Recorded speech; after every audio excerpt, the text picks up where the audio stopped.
We begin with a developing story. Raytheon and United Technologies are in late-stage talks to merge. That's according to a report from the Wall Street Journal. The merger would give one of Tucson's major employers, Raytheon, exposure to the commercial aerospace sector. It would be an all-stock deal.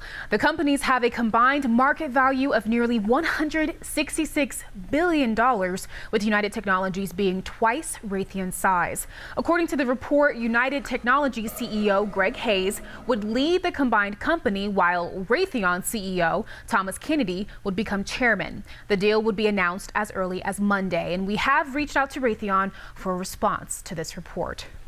Now, President Donald Trump announced yesterday he will be dropping the Mexico tariff threat after reaching an immigration enforcement deal. This announcement a week after the president said he would put more pressure on the Mexican government to decrease the flow of migrants coming into our country. Now, on your sides, Veronica Vernaccio spent the day in Nogales finding out how produce companies feel now that these threats have ended. Taja, like you said, the president made these threats last week, and the deadline for Mexico to decide was supposed to be this Monday. But the president said in a statement on Friday that the U.S. and Mexico have come to an agreement that would indefinitely suspend the implementation of these tariffs. Now, if implemented, this would have created a 5% tariff increase on all Mexican goods entering the U.S. Two produce companies I spoke with, Chamberlain Distributing and Fresh Produce Association of America, say they're relieved these tariffs didn't go into place, but disappointed they were threatened to begin with. It says this threat created uncertainty here in Nogales and worry for the future of produce businesses here. We're not planning for tomorrow or for the day or for the next day. Tomorrow and the next day are done.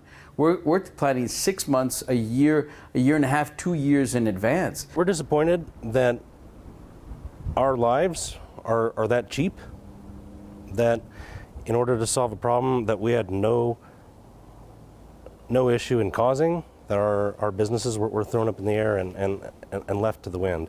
And that's just not acceptable. Chamberlain says there are 4,500 people in the city of Nogales who rely on the produce industry to live. And he says the issue of immigration and the issue of trade are different, but ended up getting into the same conversation, which he says is the opposite of what the U.S. should be doing to deal with them. Now, coming up tonight at 10, I'll have more from these two businessmen on how they plan to deal with the future of their businesses after this past week. Reporting in Nogales, Veronica Vernaccio, KGUN 9 on your side. Veronica, thank you. Switching gears to weather, monsoon will be here before we know it. And Cameron Polam found out how some Arizona researchers are trying to find a new way to make haboobs more predictable.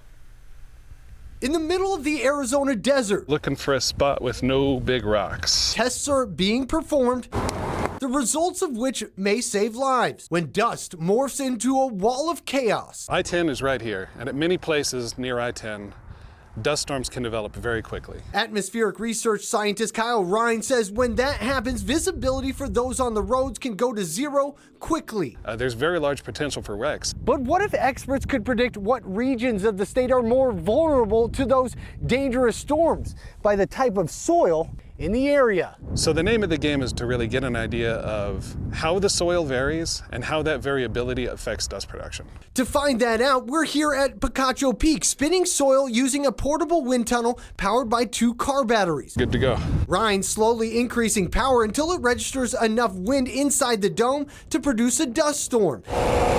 And it didn't take long to get a result. So if a 5-mile-per-hour wind came through here, that would be enough to start a small dust storm off of this soil surface. But soil surface can vary dramatically throughout the state. The moisture of the soil, the relative humidity of the atmosphere, what used to be grown on the soil, all of these factors play in. So collecting as many tests as they can helps paint a better picture of problem areas that may need corrective